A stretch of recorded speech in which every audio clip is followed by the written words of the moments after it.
So, I'm working on a prequel. Now, I talked about this ages ago, like last year sometime. Like, it was called like the story of Skyrim or the story before Skyrim and stuff like that. And this idea of that video where I talked about the prequel of Skyrim gave me the idea of this YouTube series. But at the time I didn't do it because it was a bit stupid to do it halfway through my existing playthrough and it wouldn't make much sense. But now that I'm doing the YouTube series to tell Skyrim as sort of a novelisation, I can now do it. So, who is this young lad right here?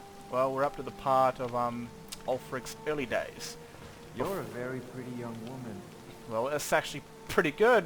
I don't want to get into it, but there's a reason why. Anyway, Yes? this is Ulfric before he leaves, pretty much, and he leaves for a certain reason, because as you know, if you've played Skyrim, there are pilgrims that make their way up the mountain to eventually leave offerings of food and stuff like that to the Greybeards. And Ulfric was very young, and he wanted to know what was going on in the world around him. And well, funny enough, he got some news for some travellers, and the news was that, you know, Ulfric's brother. Now, there's a reason. I'll get to that in a second. Ulfric's brother died in the Great War.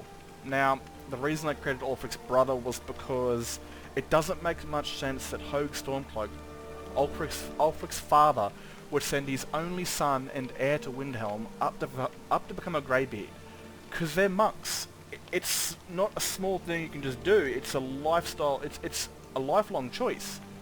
You know, becoming a Greybeard, you start from a kid or a teen all the way until you die.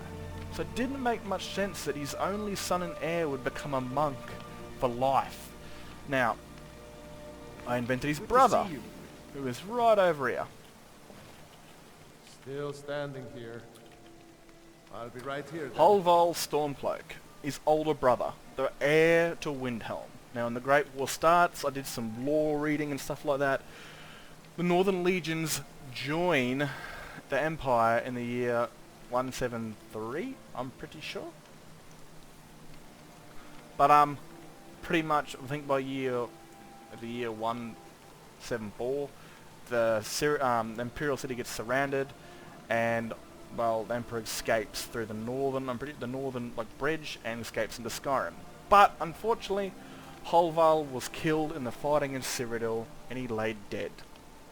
And eventually, that news found its way all the way to Skyrim, to their father, and it was quite saddening that when Ulfric found out, he was pissed. You know, he was a young man. He didn't really want to be up in the mountain. He wanted to be back down on the ground, and you know, he wanted to be the Prince of Windhelm. You know, he wanted all this, and so when he found out his brother died, he knew it was now his time to become the rightful heir to Windhelm, but also to avenge his brother, because it was still his big brother. And he went to Cyrodiil, you know, as ordered by, of course, his father, because the Nords are old-fashioned. No northern Jarl should be able to lead people during peace if they can't lead men into battle.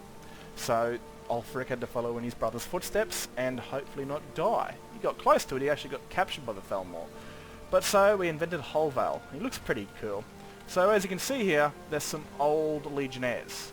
Yeah, and these guys, they're wearing armor from the mod New Legion, which kind of fits because I imagine that this was the armor for, the Empire right after pretty much, maybe within 70 years after the Oblivion Crisis. This is what they wore, sort of ratted, tattered, minimal, sort of easy armor to make, or just Northern steel. And then a war comes, the Dominion, and then they're forced to kind of reimagine their armor so it's actually fit for war. This stuff is also fit for war, but it's also sort of like, well, we've got no wars, so we might as well give them minimal protection or limited protection. And of course, they had to change their brand pretty much.